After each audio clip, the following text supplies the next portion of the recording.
really friendship meetup, and we would like to bring a subject, and after that you can explain it, you can speech together, you can tell your experiences about that, and you can ask everybody also Balázs also about the subject and about the things. So after that, the plan as a regular meetup. First one, we would like to make a little show what holds Balázs about the subject, and after that you can tell your subject questions and answers. So let's do it. Thank you. Hello everyone. Can you hear me? Yes. Yes. All right. So the subject, or the thing I would like to talk about today is Scrum Master anti-patterns, and I've noticed that a lot of people showed interest about this topic, and I wonder why, but in the question and answers section, I think you're all going to answer to that. A little bit about myself, about me. I'm helping teams to learn, to succeed as a Scrum Master, as an Agile coach, kind of thing. I was working for EPAM for 2 years as a project manager as well, and for 5 years, I think these two are the most important things I would like to highlight about myself. So helping teams and thinking about thinking, and you can ask about that later after the presentation session. So why does this topic matters? So patterns. What do we call patterns? And why is it important? I think it is important because the basic human process of learning is based on patterns. So these patterns are how the kids learning, how they copy their parents, how they interact with others, and there are different levels of patterns, different levels of different kind of patterns. We can say there are biological patterns in your DNA, which can be called as a pattern. There are behavior patterns, what we discussing today, I believe. Basically it is a set of instructions, a repeating thing. Yeah. Another thing I would like to highlight today, and this is the two important topics I would like to discuss. So one is a pattern, which will I reveal later. The behavior pattern is basically a habit, and inclination. So what is inclination? Inclination is a tendency to behave or to act in a particular way. Why is it important? Because if you have those patterns, you have those habits, you have those behaviors, or you have those set of things, set of habits, what you call your personality, maybe. There is always a natural tendency to act in one particular way. And these inclinations might have contradicting each other. More on that later. So basically a behavior pattern is a habit. So I think to look at the patterns, and if we're talking about Scrum Master, anti-patterns or patterns, it doesn't really matter if we are talking about a pattern or an anti-pattern, because It just it depends. I mean, the results can be good or bad for you, but depending on the context, depending on your situation, it can be a bad thing or a good thing. So it can be useful or it can be harmful. Such as habits can be useful in some situations and habits can be harmful in a situation. For example, an overeating habit, what you have, or what we can call as a behavior habit, but it comes from biological needs. So, for example, thousands and thousands of years ago, a overeating habit, if you find something to eat and you eat it as soon as possible, it might be considered as a really good habit, right? But when you have abundance in food and that you can eat anytime you want, this same habit can be harmful in a different context.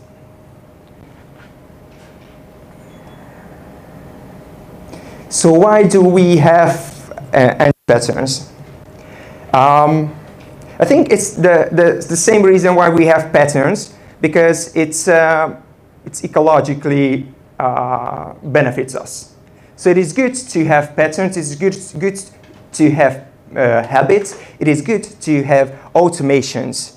It is good to have those set of instructions what you can apply in all the situations, and you don't have to think about this. You don't have to think about those habits. It's just habitual. It just happens automatically. So the same with patterns and same with anti-patterns, but we might not fully aware of the consequences of those patterns.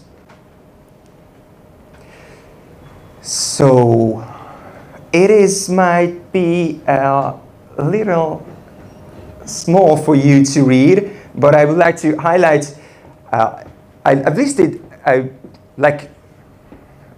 see this is the most important part of the presentation because everyone's taking, I see someone taking photos of this.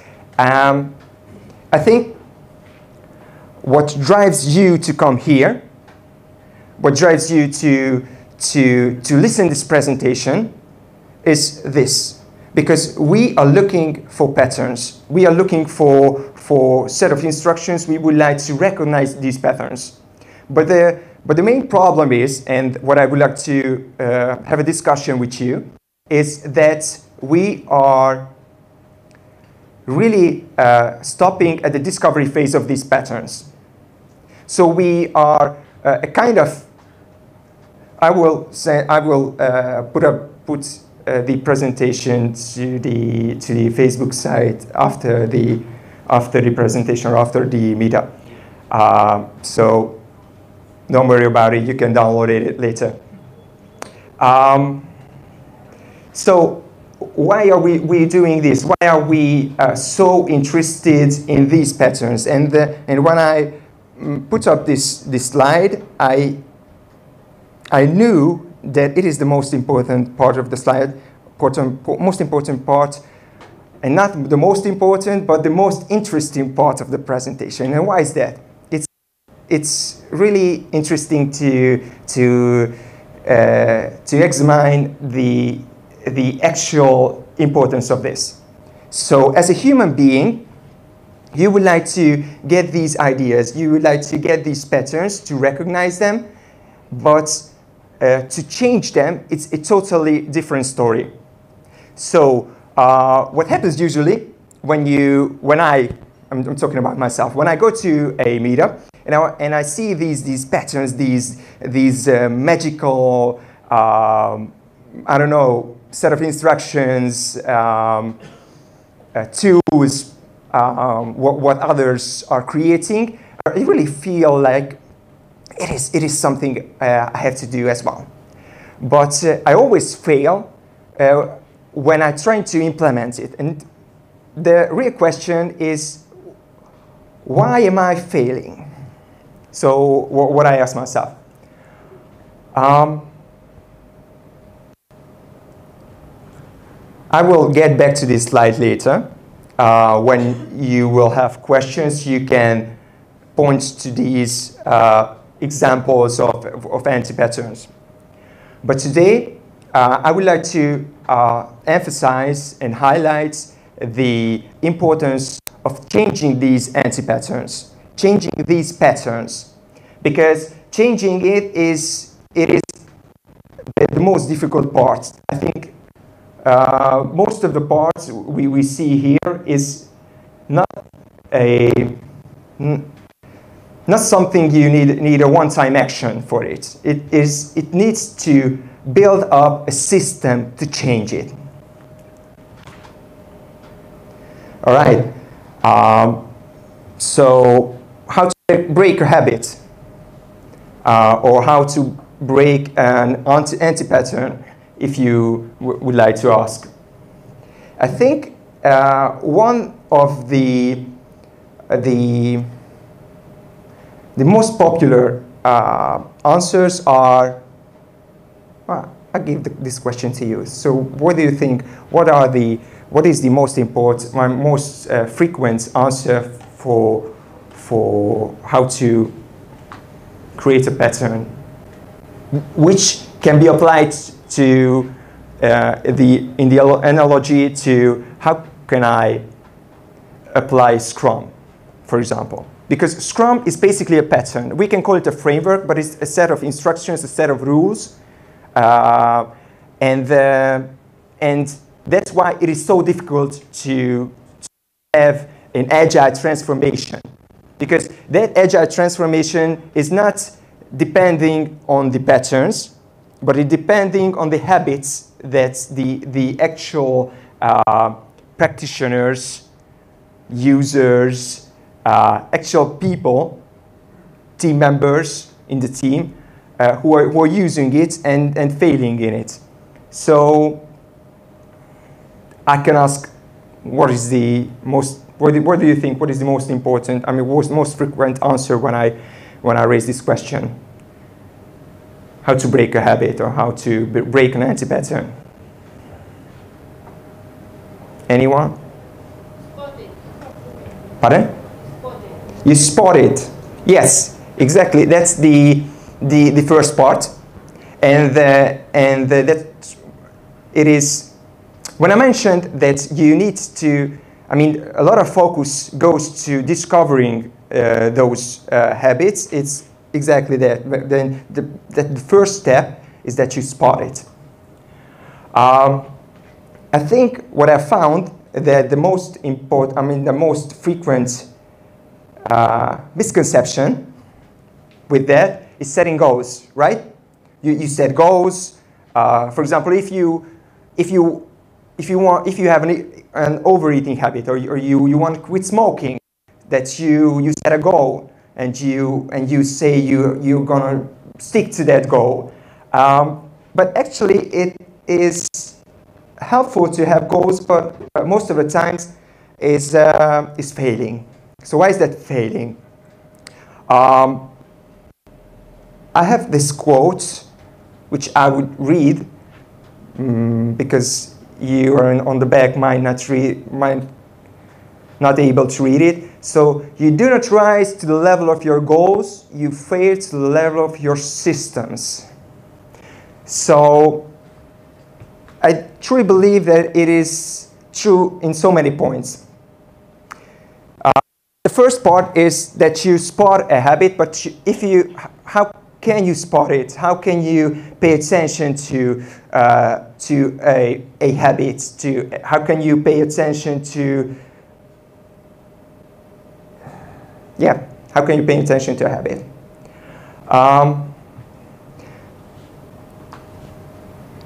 This is kind of the breaking down a habit, and I will show you an example later. That so first you have the cue for the habit.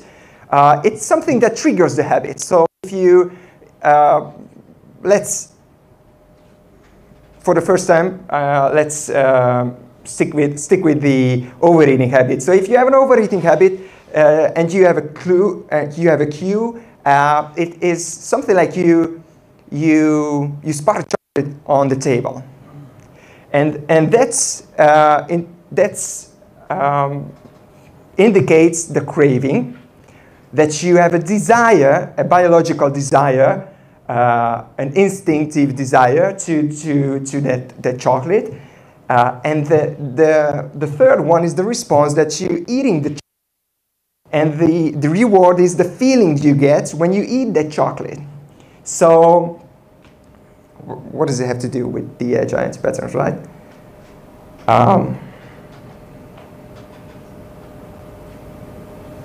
So let's see in an agile example. So I think one of the most important things in agile development, or most important goal as a Scrum Master, is to help the teams learn, to help them grow. And for that, the most important part of the Scrum, the most important most important parts are the retrospectives, the ceremonies that are about reflections to our past, reflections to our previous actions, and finding how can we learn from that. That is the key part, and that's why I would like to give this example and break down this example. So how this craving response reward system works with this example. So I brought some retrospective anti-patterns because I think, as I said, it is the most important part of a Scrum, or I could say any other learning activities where you reflect yourself and you pay attention to your mistakes and you learn from that. These are things like canceling retrospectives to focus on delivery, shortening retros, like, okay, we do a 30 minutes retro, just quickly, and then we go back to work.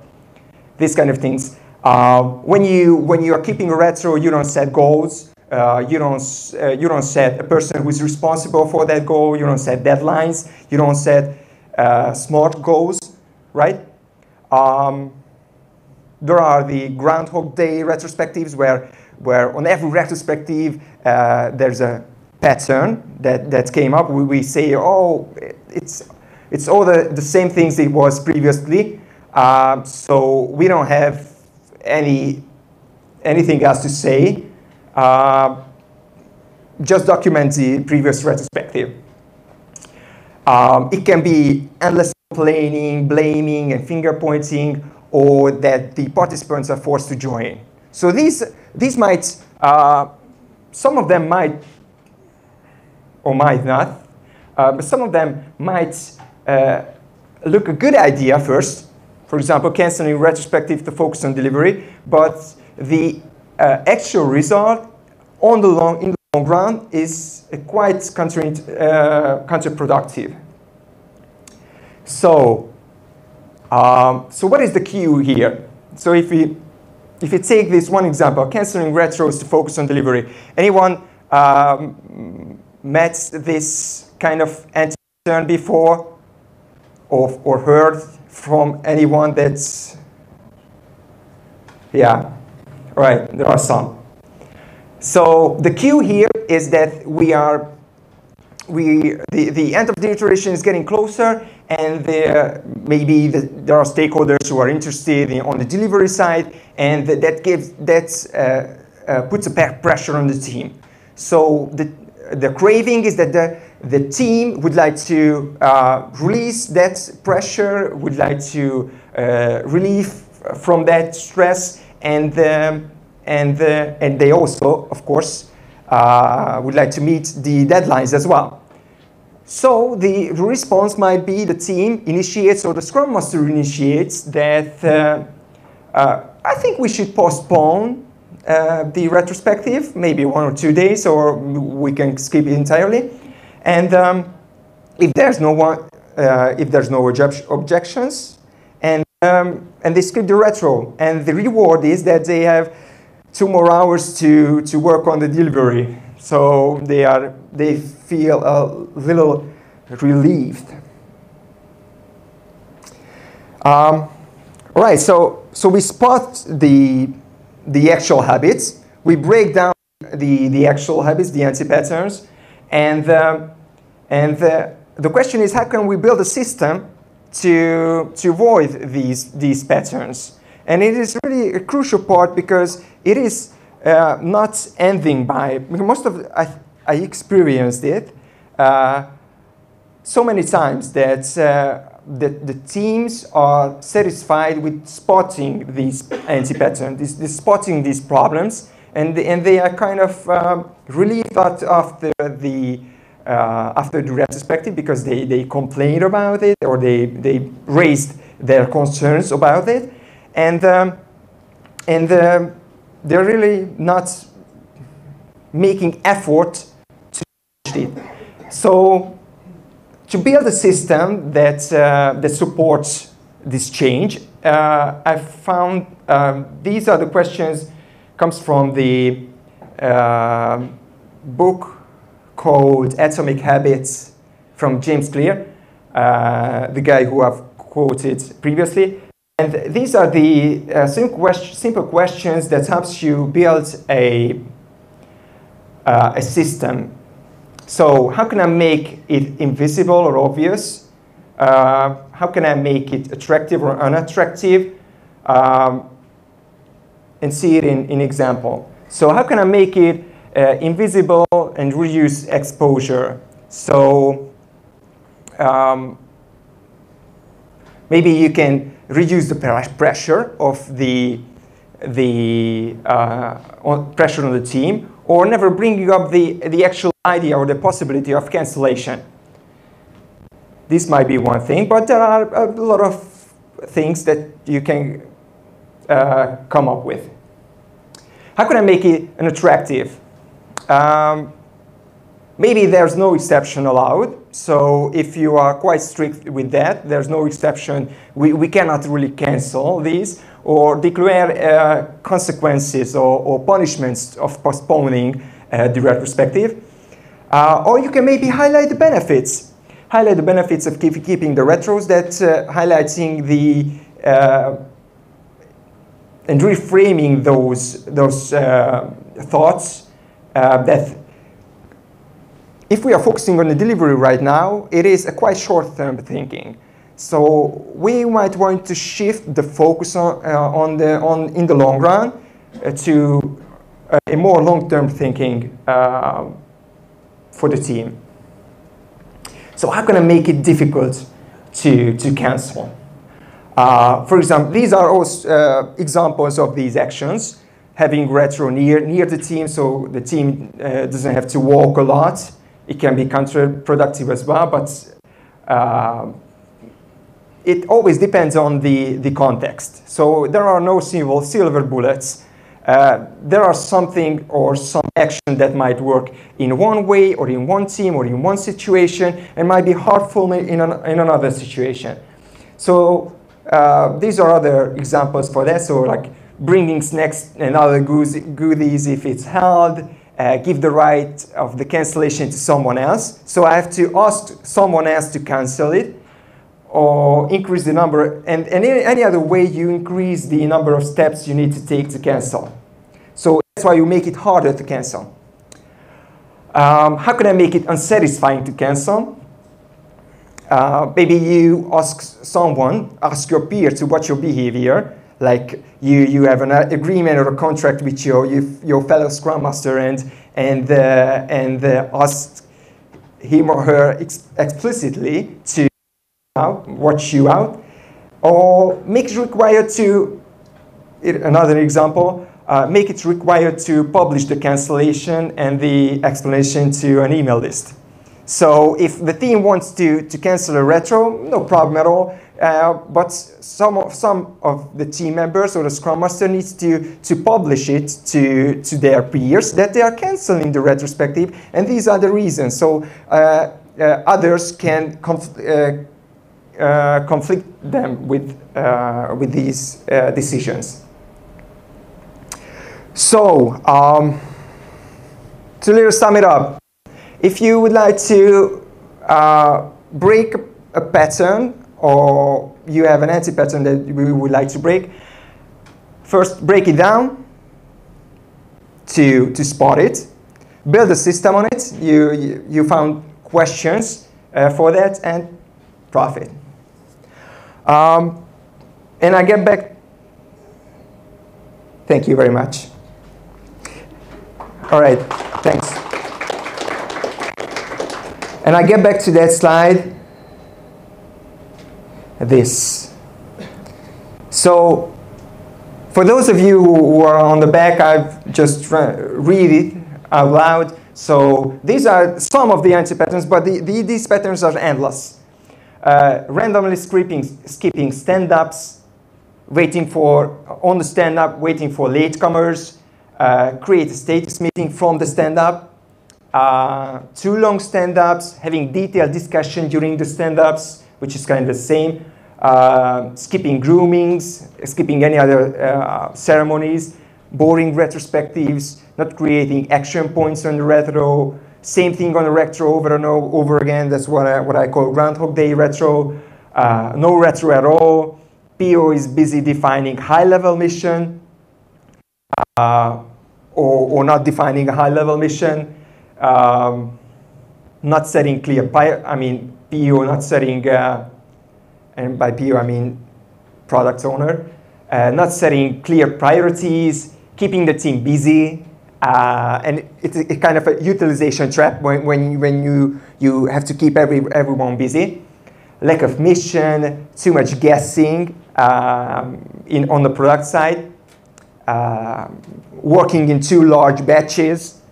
Like if the release is hard, we tend to lengthen the iterations. So if it is hard to release for a team, there's a tendency, which we could break down later, that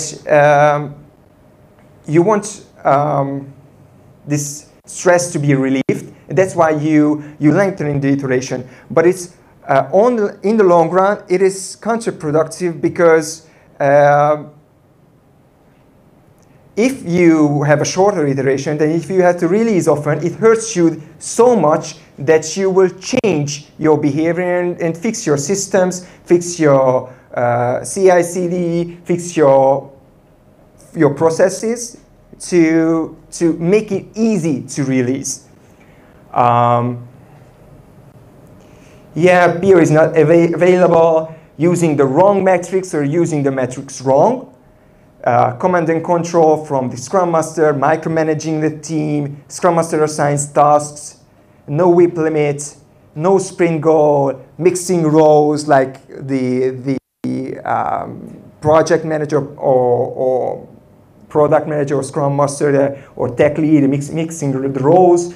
Scrum Master is secretary. I think it is a huge mistake when the Scrum Master wants to please the team and acts like a secretary for them. So I wouldn't say most of them who have these anti-patterns, they don't bring coffee to the stand-up, but it almost like this. One person dominating opinions, cherry-picking tasks, individual versus team success, specialization over generalization, unclear definition of done, lengthening the sprints, also talked about it, velocity over value creation, achieving over learning. So these are some of the anti-patterns, and if you've experienced some of them, just share your opinion, please do, and I would like to open the discussion here for that. Okay. And thank you very much. Yeah, thank you, Balázs. Thank you. So first we will.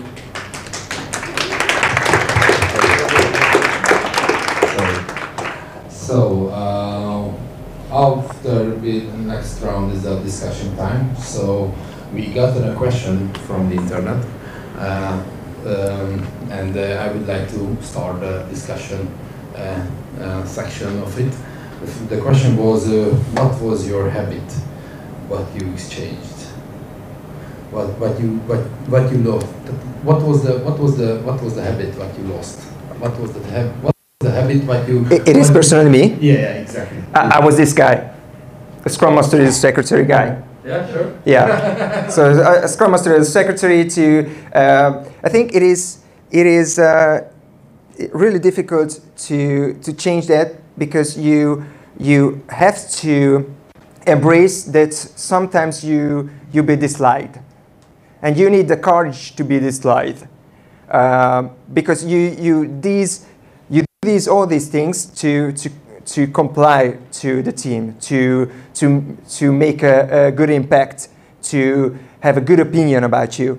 And it is really counterproductive in a way that it undermines your words, and you kind of putting under yourself to the team. Mm-hmm.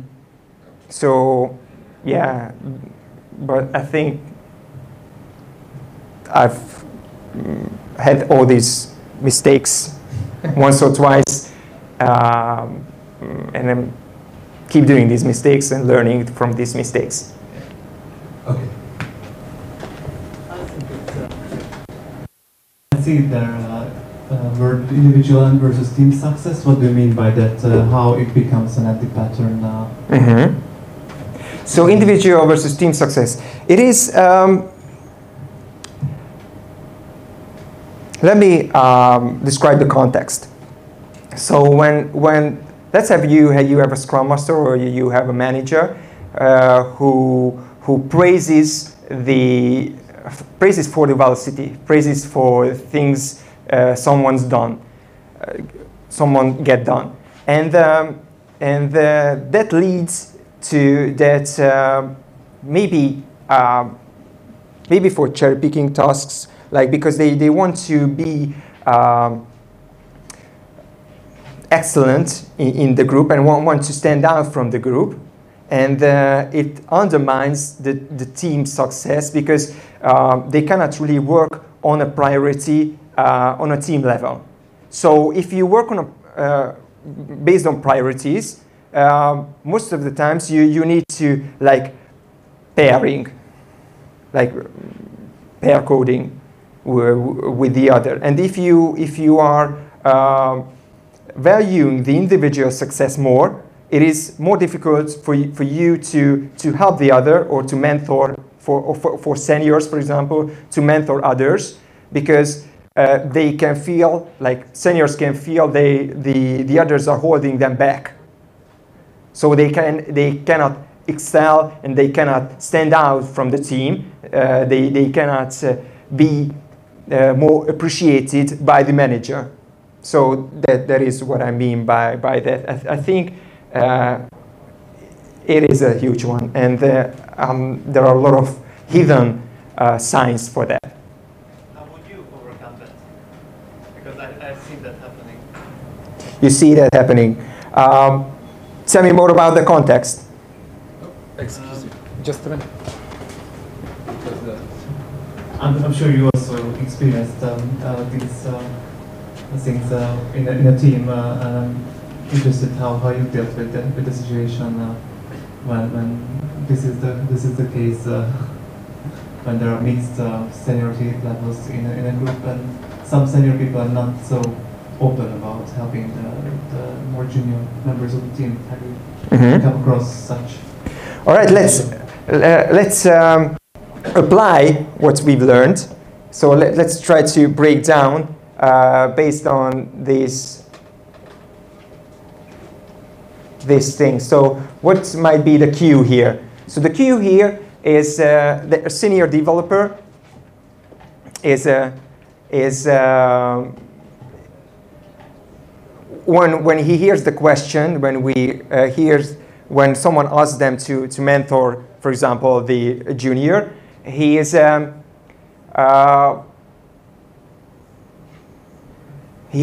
in his mind that it should undermines the value of my achievements. So first, you really need to talk one-on-one with these persons. I think the Scrum Master or the managers should be aware of these patterns, and I think these patterns are different from the manager side and different from the senior developer side as well. But you need to work on both sides. So both the manager should understand that his behavior. So what is the consequences of this behavior? So if he wouldn't create this psychological safety where everyone can fail and really not emphasizing the benefits of working as a team, I think it is really hard to have success with it. So a lot of work, lot to break down here. For example, so let's see, from the manager wants achievements, wants people to excel, wants to maximize the performance. So here's the cue that when he appreciates or praises one person from the team, and not praising the team, but praising individuals, he wants, so the cue here, he wants excellent performance. So what is the craving? The craving, they want excellent performance, so he can comply, he can be a successful manager, a successful person to their bosses. So he creates this environment and gets the reward that for example, the senior colleague will focus on achieving and get things done instead of the long term. I think this comes from the common corporate mindsets that you live from quarter to quarter, and you look at the numbers from quarter to quarter. And if you look at the numbers, you look at the short term. But if you are looking at the long term, these can be changed because you are not looking for a result, you're not looking for higher numbers, but you are looking at different metrics, different outcomes. So from the manager side, I think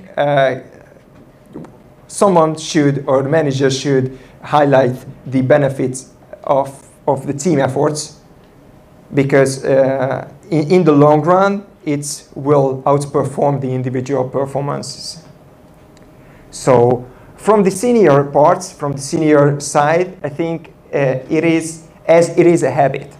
It should be broken down to how can we make it obvious or invisible. For example, if you want to create a new habit, you want him to mentor. The things on the left side is for creating a pattern or creating a habit, and on the right side is to uncreate or to it is for the pattern and it is for the anti-pattern. So how can I make it obvious for him to share his knowledge?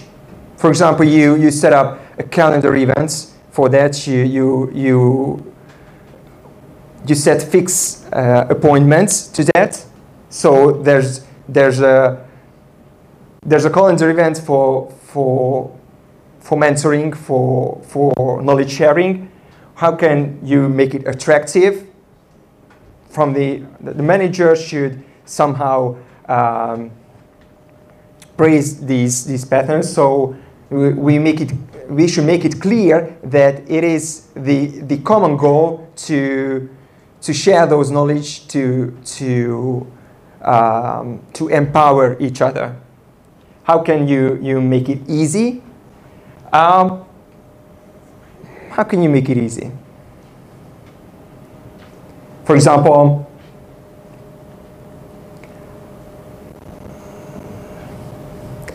setting the actual place and the time, like a calendar event, it can make it easier, or you can kind of stack it to something else.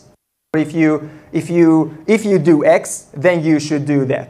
So if you do a huge refactor in the code, you should do a small presentation about it, or a small knowledge sharing session, kind of stacking these habits. How can you make it satisfying or unsatisfying? Kind of the same that if you find some rewards that you can offer to the senior developer, it can be built up this way. Am I answered your questions? Pretty good. All right.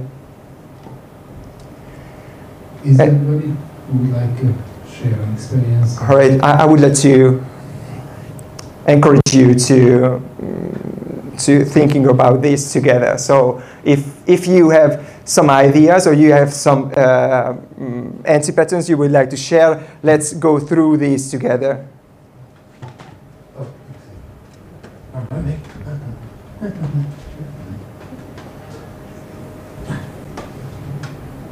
Hey there.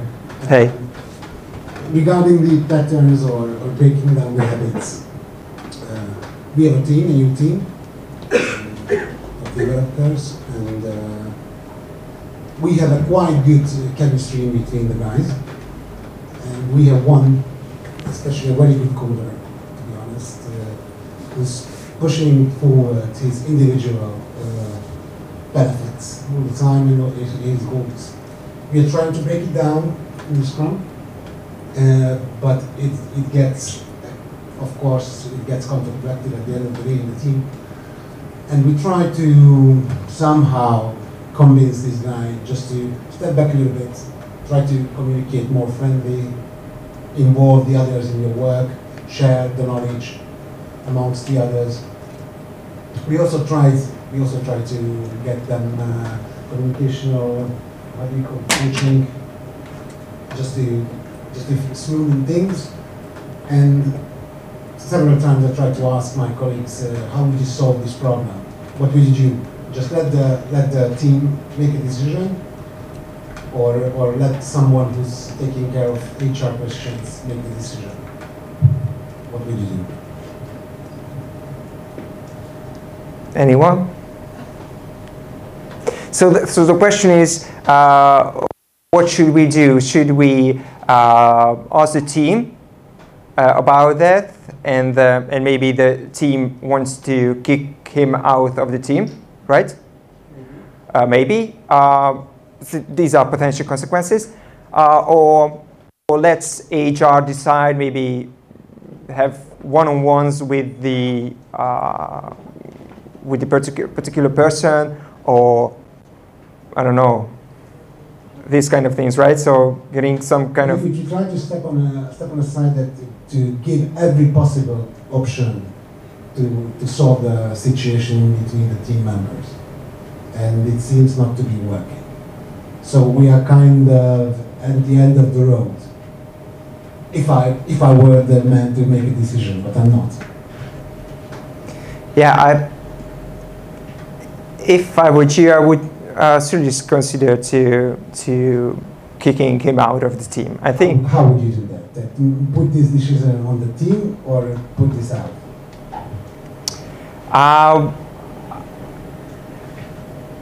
I would absolutely create a plan, or create a long-term scenario, and define milestones that needs to be accomplished or needs to be done. And if he doesn't met those requirements or those milestones, we should, let him go. I think it doesn't really matter to who decides that, but I think someone who is responsible. It also depends on the setup. if you have a Scrum Master, if you have a delivery manager, if you have a so what is the team manager person? What is his responsibility? Because if you have a Scrum Master, I think it is more difficult. But if you are more managerial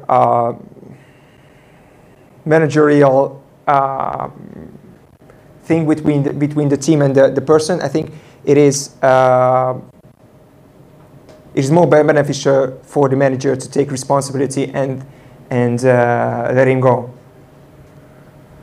Question? Yeah. How many development teams do you have? This is for one team, this question. Yeah, but how many teams do you have altogether? 3. 3. Are there other people who are very talented but difficult to handle? Sure, there might be, but this was in this particular team case.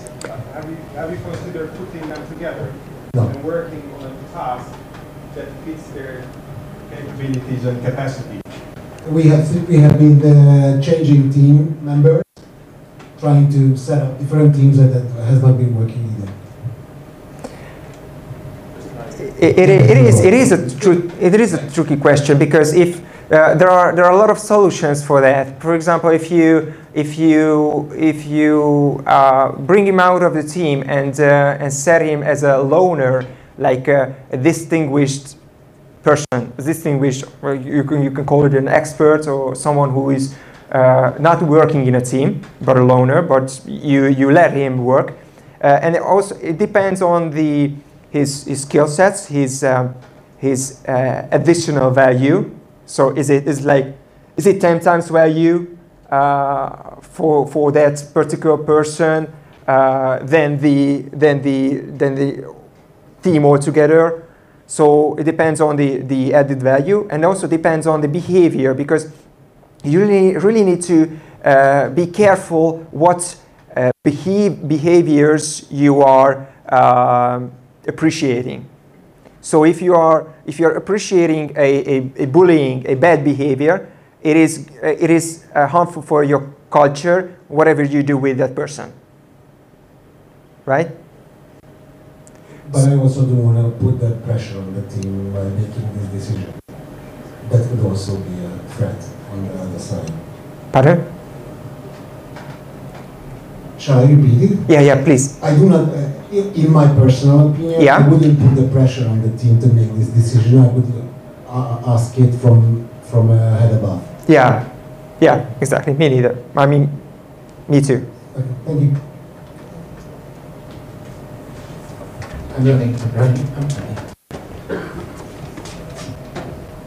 Well, I would like to comment about. Good. I believe that the most important in one team is trust. You have to trust somebody in order to create a really nice team. And overall, I believe that the responsibility of the line manager is also put the right expectation of the software developer, right? And I believe that if one person should be or must be a senior developer, we do not expect only to be a genius coding. We also expect to have some project management skills, some soft communication skills, and maybe also how to be happy at work, as easy as that. And I believe that as a line manager, we are responsible to put different goals, not only technically to the people. Also, if it is missing this kind of soft skills, how to communicate. Nobody wants to have a smart ass in the team, because at the end, these people People into our team already, as I see. Well, So you get the picture here. that could be a little bit toxic to the others, because maybe the others cannot recognize about that. But in the other way, you cannot lose this kind of talent person there. What in my short opinion, or from my point of view, I believe that if there is another possibility that this guy can be allocated maybe 50% or maybe 20% on our pilot project, that could be beneficial not only for the Scrum team, maybe from a overall, maybe you can focus on that, create this kind of improvement plan for your soft skills, and try to motivate on this guy and let him know that it's really important to be a team player. No matter if you're in this company or another company, this kind of, if you want to be successful in this corporation, you have to be a team player. Our, how do you say, idea was that to really try to think, have we done everything for him to make it clear that there should be a change over this way? And we are waiting for the result. That's right there. Thank you.